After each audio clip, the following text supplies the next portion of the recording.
Okay, now let's see the second part. Because we already know some basic concept of the ISIS, right?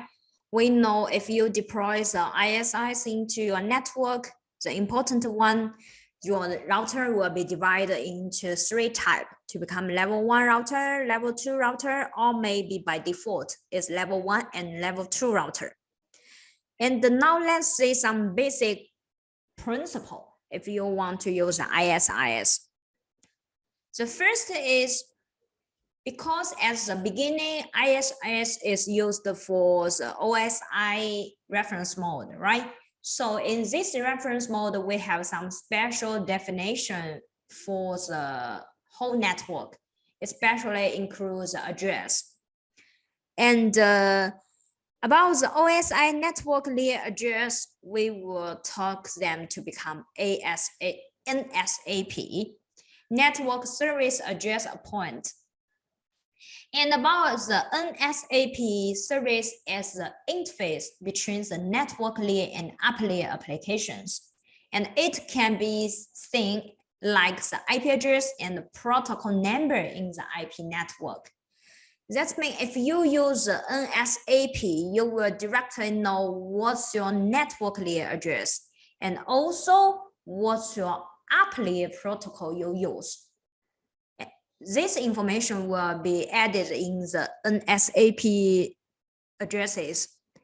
And this address will be consisted by 3 parts: area ID, system ID, and the SEL value. And the area ID also is compressed of lots of parts.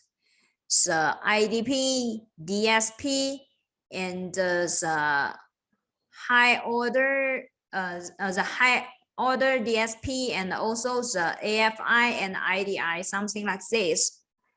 And this is a little complex. And the system ID is fixed. We have 6 bits. And the SEL value also is fixed, have 1 bit. So about the area ID part is the most important part, right? And it has variable length. The smallest value should be 1 bit, and the maximal value will become 13 bits. So the area ID can be very big, and the system ID is fixed, and the SEL value also is fixed. So if you have 3 routers connect with each other, and you want to use the ISIS protocol, everyone must have the NSAP address. So you will find these 3 examples. The red one is the area ID. For example, the area 10, 10, and 20. The blue one is a system ID. This is fixed, 111, 222, and 33. And the last bit, now if you deploy in the TCP/IP reference model, the last SEL value will be fixed use 00. And of course, the area ID and the system ID, all of them must be added manually. They cannot create it automatically. So pay attention about this one. You have to use a command to directly show your router what's your NSAP address. And about these 3 parts, you will find the last SEL value is fixed to become 0, right? The area ID also is very easy. For example, we do the plan. This 2 router belong to the area 10, and this router belong to area 20. It's very easy, depending on your area planning. So the complex part is about the system ID. You have to make your system ID unique in the same area. So how to give the plan, right? Like the planning of your IP address in the network, in the OSPF, everyone must be unique. So how to set the system ID, how to give the plan. We also have the step. So if you use the ISIS address in the OSI reference model, the full name is NSAP. And if you use the NSAP in the TCP/IP reference model, we call this address is a net entry title address, NET address. And this is a special address of the NSAP because in the net address, the last part must be the 00. And the net address is identifier of the network address complete with OSI protocols. So this is a special address of the NSAP. So the example here, last bit is SEL fixed to become 00. And these three parts, A, B, and C is a system ID. And the first part is area ID. Usually is AFI and the area ID part. For example, the AFI belong to different organization, right? You can define this one. And the net address has the available length range from 8 to 20 bits because of the area ID is variable. And about the system ID, we explain if you plan the area ID, right? It's very easy. Which router belongs to which area. The SEL value also is fixed. So the media part of the system ID, each IS router has at least one net address and up to 3. So this is a limitation. And about the IS router in the same area must have a unique system ID. So this is a limitation. If two routers in the same area 10, and the system ID is same, the SEL value also is same to become 0. So this IP address, this net address, you can think like the duplicate address. So the system ID must be unique in the same area ID. And the level 1 IS router in the same area must have the same area ID, right? Because we will, according to the area ID, depends they can establish the level 1 relationship or not. And about the level 2 IS router in the same area can have different area ID. It doesn't matter, okay? And about the level 2 IS router in the same domains must have different system ID. Okay, so this is the limitation about the system ID part. And how to plan the system ID? The area ID is planned by the unified manager, and the SEL value is fixed. And the system ID, you can directly use the MAC address of device, right? Because every device, the MAC address will be different. But you will find the address, the MAC address is too long to remember it. Or maybe this ID can generate it based on the router ID, right? You maybe for every router, you can directly to give the plan for the router ID.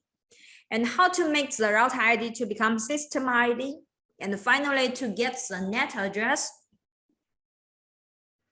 For example, the router ID is 192.168.101. Then you can extend each section to become 3 bits, to become 192.168.001.001. This 0 only can be added in front. You cannot add after the normal value, okay?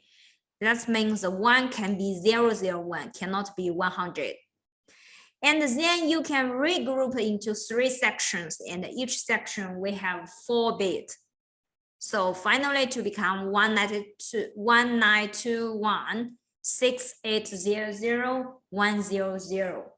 And then you can add the area ID and the NSEL. Finally, get the value to become area 10. And this part is a system ID, and the last part is fixed. So this also is one way to make your unique system ID, right? And pay attention, the router ID in the OSPF, you can select automatically. If you don't use a command to manually define which IP address to become router ID, the OSPF can select automatically. But in the OSPF, but in the ISIS, if you only have router ID, they cannot create to become system ID automatically. So pay attention about this one. And then if now all the router or the IS already have the net address, right? And then we have to exchange some packets to find our neighbor, or maybe to exchange some routing information. This is our purpose, right? And how to find our neighbor, how to exchange the routing information, we will use as ISIS packets.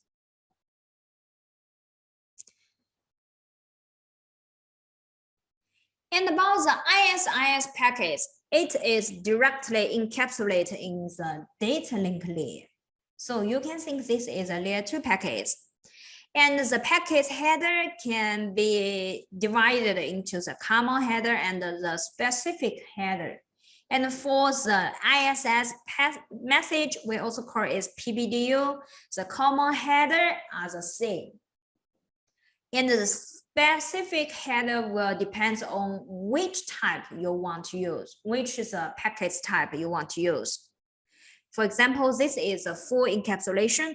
We will have ISIS header and also have the data link header. And the detailed information we will add into the TLV instructor. And about the header, we also have two parts. One is BPDU common header and the specific header. And different ISIS type packets, this part will be different.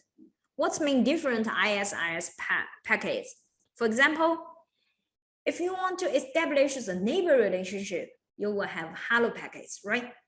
If you want to exchange some routing information, you will have some link state packets. Like OSPF, you will have LSU, LSR, and OSPF hello packets. So this is ISIS different packets. And the packets type for the left one, we have 4 types. The first is hello packets, right? The main function is used to establish and maintain the relationship, the neighbor relationship. And because the ISIS can support broadcast network and also can support point-to-point network, so the hello packets will be divided to become level 1 LAN ISIS packets, level 2 LAN ISIS packets, and point-to-point hello packets. So 3 types. Because in the level 1 and the level 2, maybe we will negotiate different parameters. For example, in the level 1, we must check your area ID is same or not, right? And then if you want to exchange some routing information, we will use these 3 type packets. The LSP links data packets we also divided to become level 1 and level 2. And the function is we will carry the links data information. And this is the detailed information, like the packets LSU in OSPF. Includes the topology, the network ID. Okay, so this is LSP, similar to LSA in OSPF, because LSA is a detailed information in the OSPF, but you have to add the LSA into the LSU packets. Then we will send out the packets to our neighbor. And another one for the packets is CSNP, complete sequence number packets, and PSNP, partial sequence number packets, also will be divided into level 1 and level 2. And these packets will be used in the link aggregation synchronization. Transfer some link information summary LSDB, like the DD packets in OSPF, right? And PSNP can send out the request and also provide the confirm function, like the LSR or maybe LSACK packets in OSPF. So we have 4 types. And later we will explain the detail how to exchange this information. And if we have know the different type ISIS message, we will know the common and the specific part will be different. And all of the packets will have the TLV. And the TLV will carry the detail. For example, in the hello packets, we want to check the error ID. So what's the detail error ID? This error ID will be added into the TLV. And the T is the type. L is the length. V is the value, which is the most important part in this structure. And usually the TLV, like if your type value is 1, that means the rest of the information carries the error address. And the error address, how long bits? Because your error ID is a variable, right?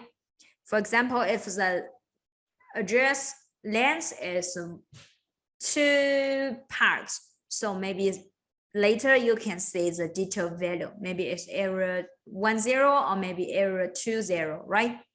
And this TLV can be used in the hello packets and also the LSP. The type 2 is IS neighbor priority.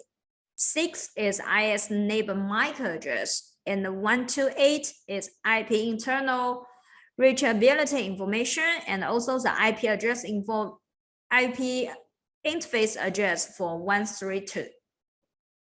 So the TLV instructor, what's the advantage? If we use the OSPF to send out the message, right? Maybe the format is fixed. For example, each line is 32 bits, right? Each line is 32 bits.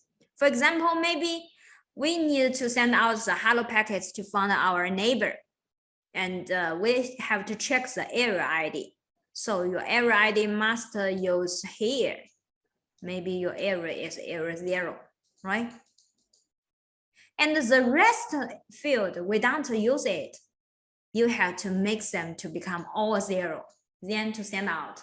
So this message must take 32, 32, 32, 32, 128 bits, right? And if in the LSU message, we only use this field, so the rest of the field must fill in the 0. But in the ISIS, if you only need the first field and the second field, you can delete it. If you want to use the third field, you can delete the rest of them. So if this one is very useful, and you also can design some TLV, depends on your requirement. So this is a structure. And about the ISIS network type, we can support P2P and also the broadcast domain, broadcast network. The P2P network, usually, if your network link layer use a protocol is PPP or maybe HDLC, you can use your network to become P2P. And about the broadcast network, if your data link layer is Ethernet or the token ring, if you enable the ISIS, we will direct it to become the broadcast. And if you have different network, maybe the result, how to exchange the packets, how to exchange the link state information will be a little different. And then let's see the ISIS adjacency. Before we implement the routing functions to exchange the packets, we must establish the adjacency relationship first. This process is same with OSPF. And about the adjacency rule, only the adjacent router from the same level can become neighbor. So this is the first limitation. And the level 1 router must have the same error ID. Then they can establish the level 1 adjacency. And the 2 router interface must be in the same network segment. This is a limitation when you do the configuration for the ISIS. And the relationship adjacency for the P2P. And now let's see the ISIS adjacency. If two routers in the same area, they can establish the level 1 adjacency, also can establish the level 2 adjacency. For example, two level 1 router only can establish level 1 relationship. Level 1 and level 1 and 2 router only can have a level 1 relationship because the left router don't have the ability of level 2. If two level 1 and level 2 routers, they can establish 2 relationship. But if they belong to different area, like the area 10, area 20, they only can establish the level 2 adjacency. So this is a limitation. So if two level 1 router directly connect with each other, but the area ID is different, they cannot establish the relationship. So this is a relationship in the same area and also in the different area.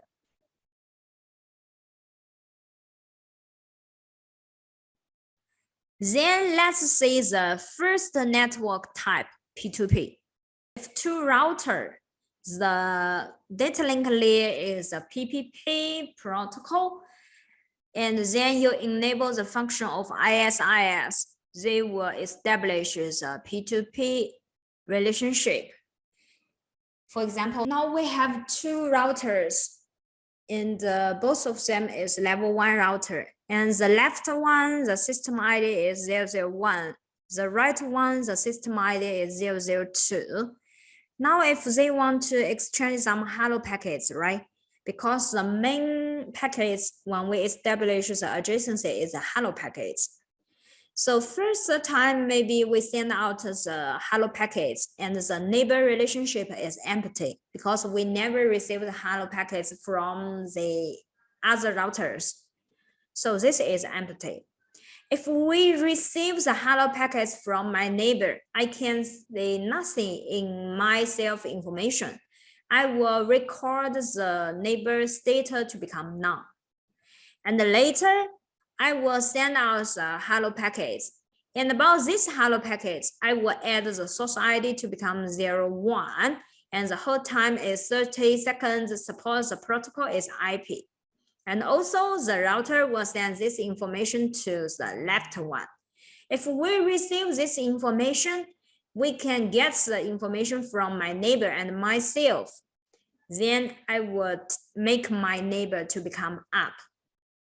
And then I will send out the hello packets in the periodical time. Every 10 seconds, I will send out the message to tell my neighbor I'm working. If you get something from my part, maybe you can keep it. Okay, so this is a P2P relationship, how to exchange the hello packets. And in the ISIS adjacency, in the broadcast domain network, maybe lots of router and connect with one switch, and they will have lots of neighbor relationship. And in the broadcast network, we will select one designate IS. You can see this is very similar like the DR in the OSPF. And this function is it will create and update the pseudo node in the broadcast domain. And this node can reduce the resource required by the simplified topology. We only establish the relationship. No, we also have to establish the relationship with all the routers. And the non-DSI in the network will directly report the local link information to the DSI. Also, we will establish all the relationship with all the router. If the level are same. For example, this router is DSI and this router is level 1, this router is level 1 and 2. And the level 1 router will establish two adjacency relationship with all the routers.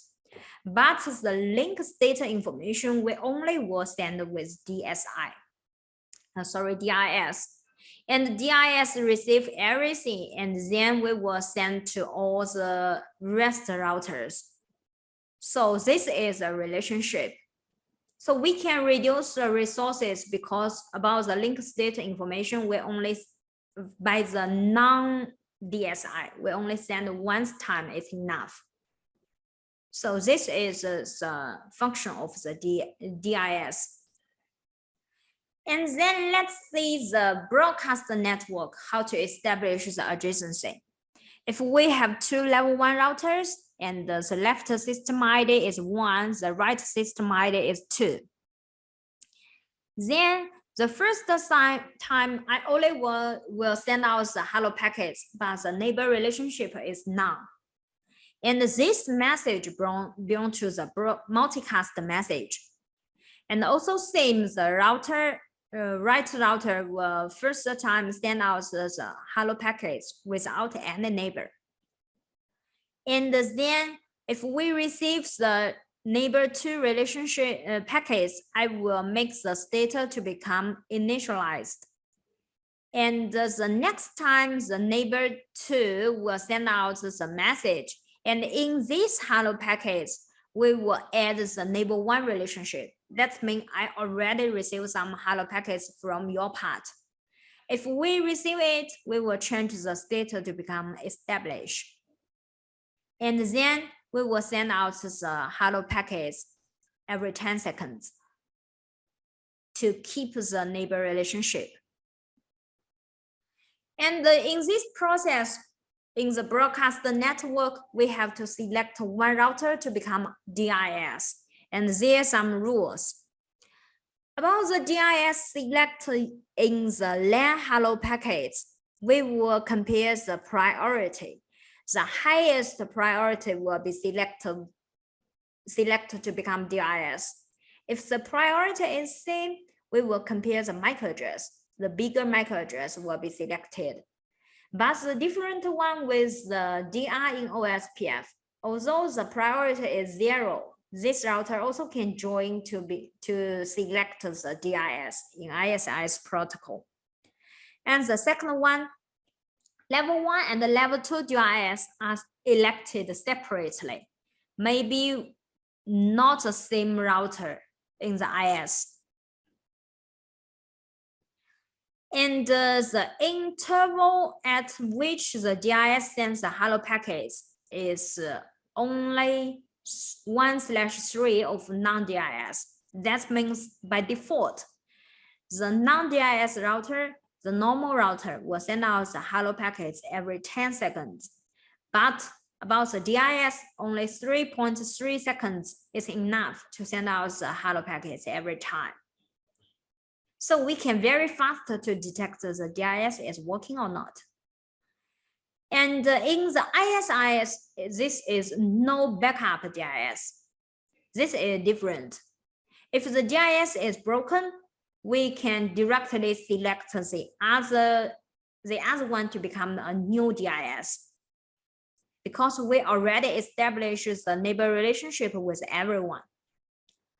And compare with the DI in OSPF, the DIS election is in the preemption mode, and the result is more predictable because we can directly, according to the rule, higher priority is better. Later, we can choose a MAC address. Also, maybe join a new higher priority router, we can select this router to become a new DIS. So this is a different one. And the adjacency establishment comparison between the P2P network and broadcast network. First, the hello packets type will be different. We will have the special packets in the network.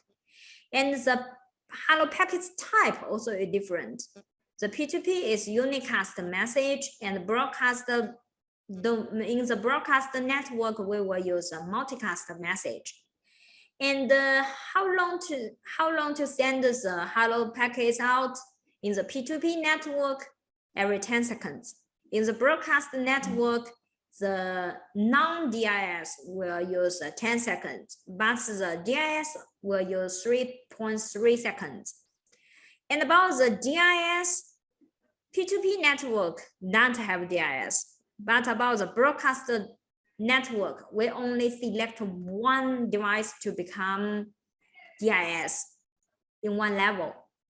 And the other, there is no backup DIS.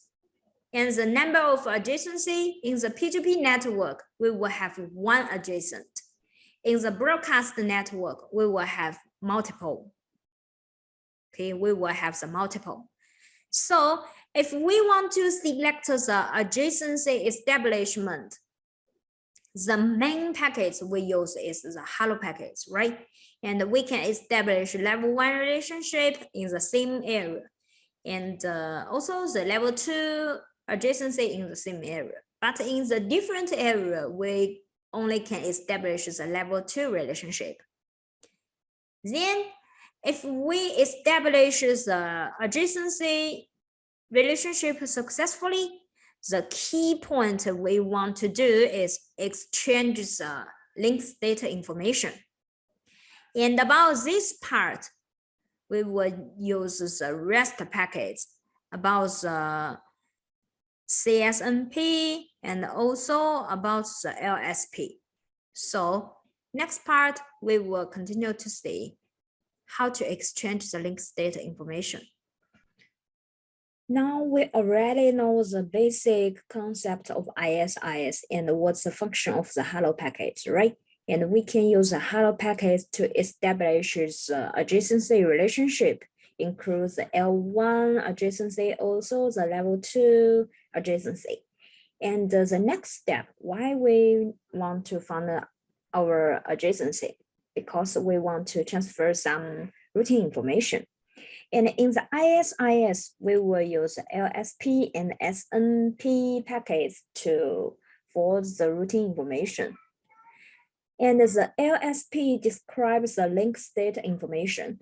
And we also have two types, level 1 and level 2. But this LSP can be forwarded in different areas. Level 1 LSP are transferred only within the area, in the same area. And the level 2 LSP are transferred within the backbone area. So if the router level 2 or maybe level 1 and 2 router located in different areas, we can use the level 2 LSP to forward the link state information. And the next package is the SNP package. And the sequence name network package will describe the LSDB summary information and also can provide some acknowledgement function between the neighbors. And we can divide them into two parts, CSNP and PSNP. And the packets in different network type, P2P and broadcast network, they will have different function. About the CSNP, it has the summary information about all the LSP, very similar like the DD packets in OSPF. But if we use the CSNP in the broadcast network, it will be sent out periodically. But in the P2P network, we only will send out the CSNP packet at the first time. So this is a CSNP. And now about the PSNP, and it lists the last reserved one or maybe multiple LSP sequence number.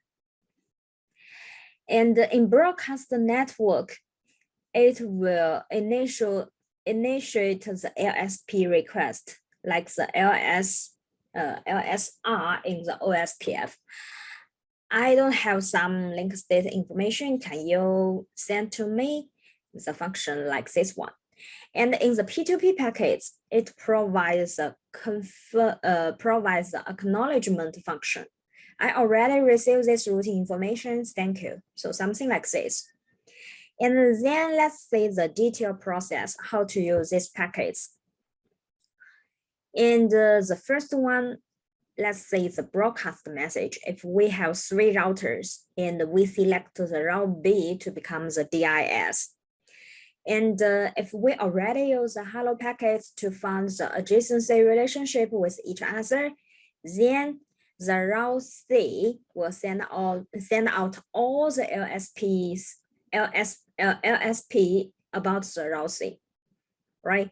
Use the system ID is the route C system ID and tell you I have several seconds, maybe 10, the 1, the 1, the 1, 20, the 1, the 1, the 1, 30, the 1, the 1, something like this.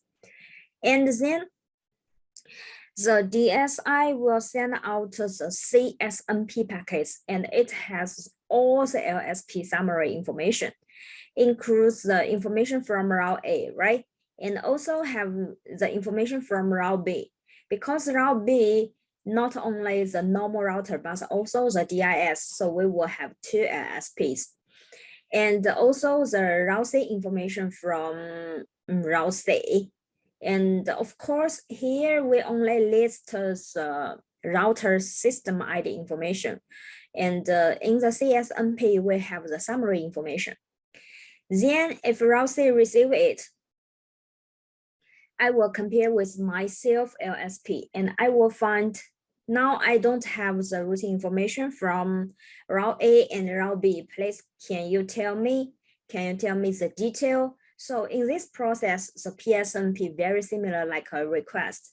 I don't have something, please give me the detail.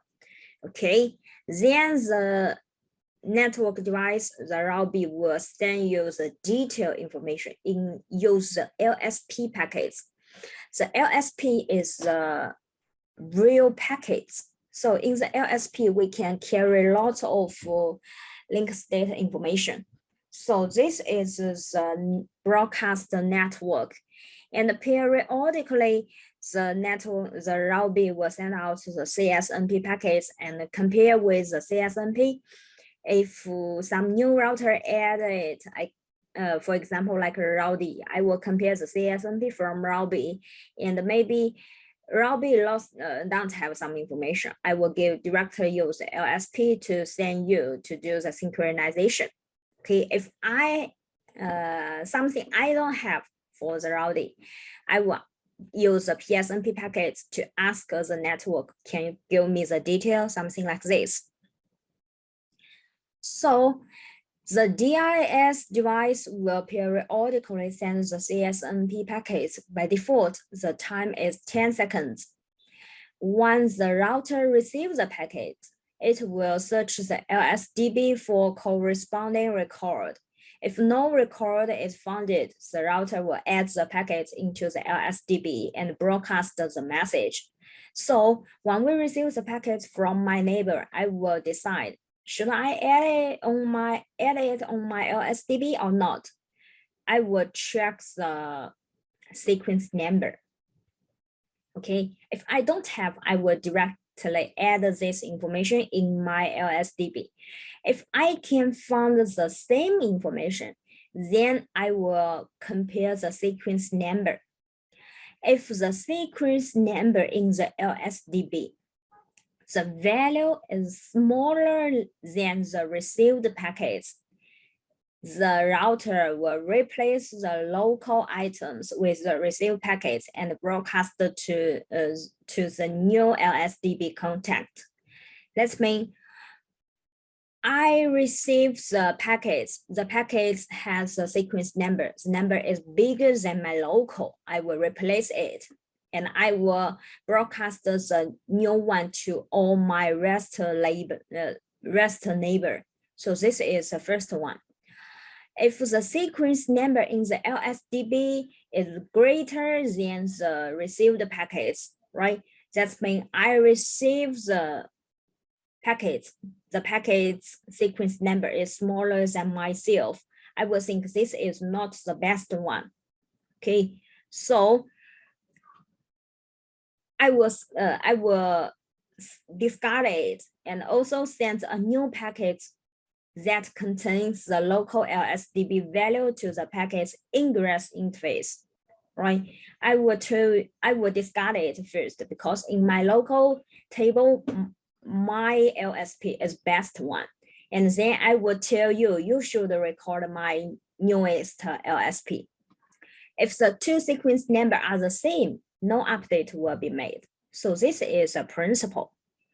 And in this process, we talk about the broadcast network type, how to do the LSDB synchronization, right? And then let's see the process if we in the P2P network. For example, if the route A and route B use a PPP interface to connect with each other, then first time if the neighbor status become up, then I will directly send out the LSP information. And in this information carries a detailed network type, right? Maybe in the route, on the route B, we have some segments. On the route A, we also have some segments. Then after we receive this LSP from my neighbor, I will send out some CSNP message. And in this message also carries a summary information, not about the detail, okay? And then, for example, if the route A, we have 3 LSP information, and about route B, we only have 2. So for route B, we don't have the information from the route C, right? So next step, the route A will send out the route C detail information. Because route A also will receive the summary information from B. I know that you don't have the route C information, so I will automatically send the route C information to you. And for the route B, if route B receives this LSP from route A, I will give you acknowledgement, acknowledgement, right? I receive it. And this acknowledgement package, we call it PSNP. And in the PSNP, we also have the summary information. So I will give a response to you. I already received it. If in this process, the packet lost, right? Maybe your physical link is not so good, so some packets are lost. Then the route A will send you the LSP again. Why I know that the PSNP is lost? Because we have the time list. If the timeout, I still don't receive anything about the LSP, I will retransmit again about the route C. So if route B receives this information again and compare the sequence number, it is same with the LSP I received before. The sequence number is same, right? So I also will give you a reply. I already received it. So this is the whole process. And about the ISIS package, how to do the update. When we should update the information, there's some scenario. The reason for the database flooding, if all the router will generate the LSP, right, and store it in their database, and all the LSP must be copied and sent to other routers within the network. Without database synchronization, maybe the route calculation may go wrong, resulting in route loop. So why we need to do the database flooding? We must keep that everyone's database is same. Okay, and when will the router generate a new LSP? First scenario, if we have a new adjacency, or maybe my origin adjacency is broken. So in this scenario, we will generate the LSP to tell my neighbor, now maybe some LSP should be deleted, or maybe some new LSP you have to add it into your database. Another one is if an ISIS related interface is up or maybe down. That means maybe you add a new link or maybe delete a new link. So you delete a link. So in your topology also it's changed. And maybe some IP routing is changed. You change some cost value, something like this. Maybe finally you have to calculate a newest path again. And maybe the IP routing between areas is changed. And also the interface is assigned within a new metric value. Metric is the cost value. And maybe the LSP is updated periodically, right? Because in the special time, we have to tell the router or LSP still exists, something like this. So in this scenario, we will generate a new LSP. And in the LSP, we have lots of network information to show your neighbor you should receive it, or maybe you have to delete it. And then if we receive some new LSP from my neighbor, what's the step we have to do? The first is you have to install a new LSP to its LSP database and make the LSP as flooding. I have to receive it, and according to the sequence number principle, I will decide to add it into the database or not. The second one, I have to tell all my neighbor if I receive a new LSP. Okay, so we have to send the new LSP to all the neighbors. Then if my neighbor receive it, I will continue according to the sequence number principle to store, to edit it, or maybe discard it. If I add a new LSP, I will forward it to my neighbor. So this is the upgrading principle. Then in this process, we call our routing information and the database can be divided into level 1 and level 2, right? If the level 1 LSP only can be forwarded within the special area, and in the level 2 LSP, you can forward it to different areas, it doesn't matter. And about the level 1 and the level 2 router, we will redistribute the level 1 LSP into level 2 automatically. So all the router in the backbone area can get the detailed information of the whole network. But there is a question is, how about the level 1 router? Because the level 1 router only can receive the detailed information within the same area. But if we want to visit the other area, how to get the routing information? In this scenario, we will receive a special route, and this route is a default route. When we explain the information about level 1 and the level 2 router, we say the special function for this router is I will send a default route for level 1 router. So the level 1 router can use the default route to visit outside. And how to get the default route? The level 1 and the level 2 router will send out a special routing information. And in this routing information, we will set the special bit ATT value to become 1. So the scenario is if the level 1, level 2 router connect with level 1 router in the same area, and then the ATT bit will be set to 1 to deliver the default route to the level 1 router. So this is the relationship. But if the level 1, 2 router connect with level 2 router in the same area, we will not deliver this information. So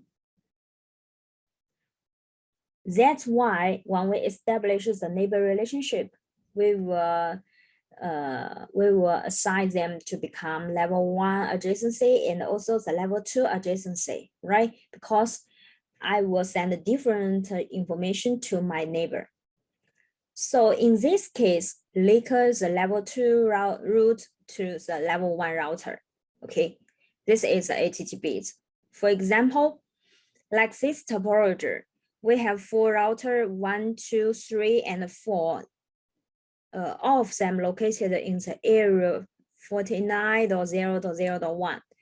And another route 6 and route 7, they were located in the backbone area 49.0.0.2.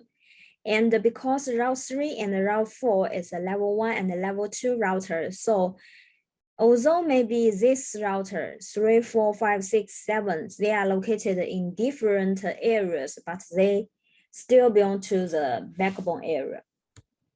Okay, so in this scenario, if the route 2 want to visit the destination to route 7, right? Route 1 is a level 1 router, so I will know the detailed routing information for direct routes and also know the detailed routing for the route 4, this link. And if route 1 want to visit the other area, route 3 will send out a default route to route 1. Route 4 also will send out a default route to route 2 and route 2 send to route 1. So this is a default route. And in this LSP, the ATD bit will become 1. So route 1 can visit outside according to the default route. This is a function of the level 1 and the level 2. So now we already know the basic principle about the ISIS, right? In the next part, we will talk something. If we already get the routing information, then how to do the route calculation to get the best route into your IP routing table. And finally, the router can forward the message out according to the routing information, okay? And about this step, we will go to the next part.